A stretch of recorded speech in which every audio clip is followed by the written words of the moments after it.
लोकशाहीवर निष्ठा ठेवून याद्वारे प्रतिज्ञा करतो की आपल्या देशाच्या लोकशाही परंपरांचे जतन करू आणि मुक्त, निपक्षपाती व शांततापूर्ण वातावरणातील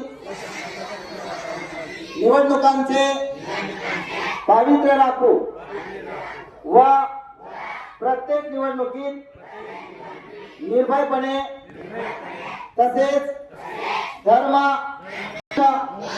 जात, समाज, भाषा यांच्या विचारांच्या प्रभावाखाली न येता किंवा कोणत्याही प्रलोभनास बळी न पडता मतदान करू। जय हिंद।